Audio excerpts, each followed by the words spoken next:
তো তোমাদের Indian এয়ারফোর্সের notification release হয়ে গেছে। তো ইন্ডিয়ান এয়ারফোর্সে আর্টস সায়েন্স সবাই অ্যাপ্লাই করতে পারবে, ভোকেশনাল সবাই অ্যাপ্লাই করতে পারবে। তো সম্পূর্ণ ডিটেলস পাওয়ার জন্য ভিডিওটা পুরোটা দেখো এবং বোঝার চেষ্টা করবে কি বলতে চাচ্ছি ভিডিওর মধ্যে। কারা কারা এলিজিবল, কারা কারা এলিজিবল নয়, ক তারিখ থেকে শুরু, সমস্ত ডিটেলস বলে দেওয়া হবে। তো তোমরা প্রথমেই দেখতে পাচ্ছ লেখা আছে ইন্ডিয়ান এয়ারফোর্স। তো তারপরে তোমরা দেখতে পাবো, দেখাবো অ্যাপ্লাই ডেট, কবে কবে অ্যাপ্লাই শুরু হবে। তো তোমরা দেখতে পাচ্ছ 12ই জানুয়ারি 2026-এ অ্যাপ্লাই স্টার্ট হবে, অর্থাৎ আজ সকাল থেকে স্টার্ট হয়েছে। 1ই ফেব্রুয়ারি 2026 পর্যন্ত চলবে। এক্সাম ডেট 30শে মার্চ 2026 থেকে 31শে মার্চ টেন্টেটিভ ডেট হতে পারে। তো তোমাদের এবার এলিজিবিলিটি ক্রাইটেরিয়া, যাদের বয়স সীমা 1/2006 থেকে 1 জুলাই 2009 পর্যন্ত, তারা অ্যাপ্লাই করতে পারবে। বয়স সম্বন্ধে অনেকেরই সমস্যা থাকে যে আমার হবে নাকি। তো তোমাদের বলবো কমেন্ট করো নিজের বয়সটা, যদি বুঝতে সমস্যা হয় অবশ্যই আমি রিপ্লাই দেবো এবং বলে দেবো তোমার হবে না হবে না, ঠিক আছে। তো যাদের সায়েন্স সাবজেক্ট আছে তারা যেতে পারবে। সায়েন্স সাবজেক্টে যাদের ম্যাথ, ইংলিশ আর ফিজিক্স, ম্যাথ ইংলিশ আর ফিজিক্স আছে তারা যেতে পারবে। যাদের ম্যাথ ইংলিশ আর ফিজিক্স আছে এবং ইংলিশে 50% নম্বর আছে তারা যেতে পারবে। আর কারা যেতে পারবে, যারা 3 বছরের ডিপ্লোমা কোর্স করে রেখেছে, diploma engineering, mechanical, electrical, electronics, automobile, computer science, instrumentation in technology, information technology, এবং প্রত্যেকটা সাবজেক্টে 50 এবং তাদের 50% পেতে হবে, এবং ইংলিশে শুধুমাত্র 50% পেতে হবে। আর যারা 2 বছরে ভোকেশনাল করে রেখেছে, ফিজিক্স ম্যাথ থাকতে হবে এবং ইংলিশে 50% পেতে হবে, ঠিক আছে। আর আদার সাবজেক্ট মানে আর্টস, মানে আর্টস যারা আছে, তো তাদের শুধু ইংলিশে 50% এবং যে কোনো একটি সাব স্ট্রিমের মধ্যে যে কোনো সাবজেক্টে 50% পেতে হবে, যে কোনো দুটি সাবজেক্টে, ঠিক আছে। তো আর্টস মানে এর মানে হচ্ছে উচ্চ মাধ্যমিক পাস যে কোনো স্টেট থেকে প্রত্যেক সাবজেক্টে 50%, ইংলিশে 50% এবং টোটাল 50% থাকতে হবে। অর্থাৎ তুমি উচ্চ মাধ্যমিক 50%, 50% নম্বর পেয়ে পাস করে দেখো, তাহলে তুমি এলিজিবল। তো তোমাদের হাইটের ব্যাপারটা বলে দিই। তো তোমাদের হাইট হচ্ছে মেল ক্যান্ডিডেট 152, ফিমেল 152 থেকে 147। ক্যান্ডিডেটদের জন্য তোমাদের চেস্ট হচ্ছে মেল ক্যান্ডিডেটের জন্য 77 সেন্টিমিটার 5 সেন্টিমিটার ফুলতে হবে। ফিমেল ক্যান্ডিডেটের জন্য হচ্ছে শুধুমাত্র 5 সেন্টিমিটার ফুলতে হবে, যা যে পরিমাণে চেস্ট হোক তার থেকে 5 সেন্টিমিটার ফুলতে হবে। কিন্তু মেল ক্যান্ডিডেট 77 সেন্টিমিটার চেস্ট হতে হবে, 5 সেন্টিমিটার ফুলতে হবে। তোমাদের আই মানে চোখের যে প্রবলেম সেটা তোমাদের বলে দিয়েছে, 6/6 আর 6/12 এটা থাকতে হবে। হাইপারমেট্রোপিয়া +2 আর মায়োপিয়া -1 ইনক্লুডিং থাকতে হবে। আর যাদের প্লাস মাইনাস উভয় তাদের 0.05, ঠিক আছে, এয়ার ভিশন নেওয়া হবে। এই চোখে যাদের পাওয়ার আছে তারা এলিজিবিলিটি পাবে। তো তোমাদের বলে দেবো স্যালারি, তোমাদের স্যালারি আগে বলে দেবো। তোমরা এই এই হচ্ছে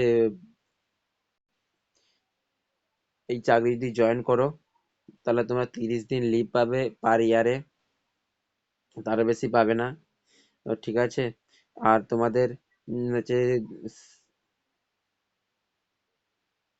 তোমরা দেখতে পাচ্ছ এখানে তোমরা 30,000, 33,000, 36,000 এবং 40,000 স্যালারি পাবে টোটাল 4 বছর, এবং ইনহ্যান্ড পাবে 21,000, 23,000, 25,550, 28,000, ঠিক আছে। তো তারপরে তোমাদের 4 বছর হয়ে যাওয়ার পরে তোমাদের সেবা নিধি প্যাকেজ দেওয়া হবে, 10 লক্ষ টাকার মতন দেওয়া হবে তোমাদের, দেখতে পাচ্ছ। এবার তোমাদের যে এক্সামটা হয় সেই এক্সামটা বিষয়, যারা সায়েন্সের অ্যাপ্লাই করবে তাদের 60 নম্বর, 60 মিনিট টাইম থাকবে, এবং ফিজিক্স, ফিজিক্স ম্যাথ এবং ইংলিশ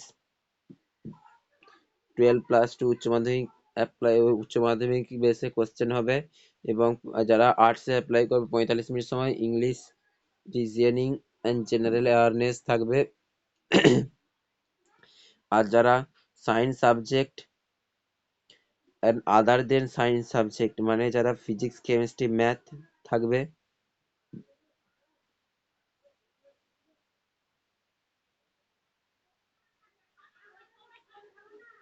এবং তোমাদের বলে দিই এখানে নেগেটিভ মার্কিং বিষয়টা 0.25, মানে 4টে কোশ্চেনে একটা 1 নম্বর তোমাদের চলে যাবে। 4টে কোশ্চেন যদি ভুল করো, যদি তোমরা কোনো কোশ্চেন অ্যাটেম্প না করো, তার জন্য কোনো নেগেটিভ মার্ক নেই। আর 1 মার্কের কোশ্চেন হবে, প্রত্যেকটা এক কোশ্চেন 1 নম্বরের, ঠিক আছে? তো তোমরা এখানে ওবি, এনসিসি, এসি, বি যেরকম সার্টিফিকেটে তোমরা ছাড় পাও 5 নম্বর, 3 নম্বর আর 7 নম্বর, সেরকম তোমরা ছাড় পেয়ে যাবে।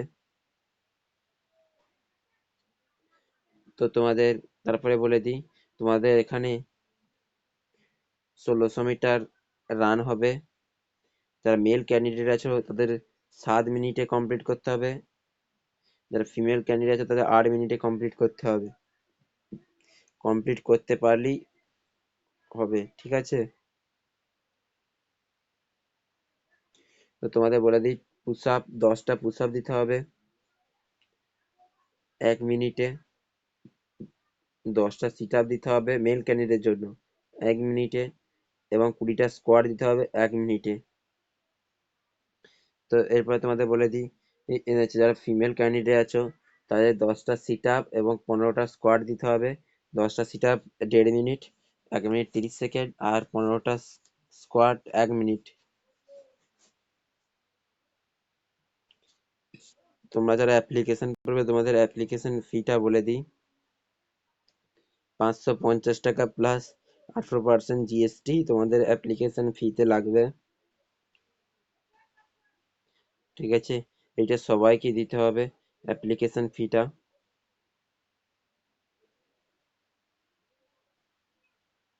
তোমরা কিন্তু যে কোনো মাধ্যমে পেমেন্ট করতে পারবে, in net banking, debit card, credit card, UPI, deposit, ঠিক আছে? এই মাধ্যমে তোমরা পেমেন্ট করতে পারবে।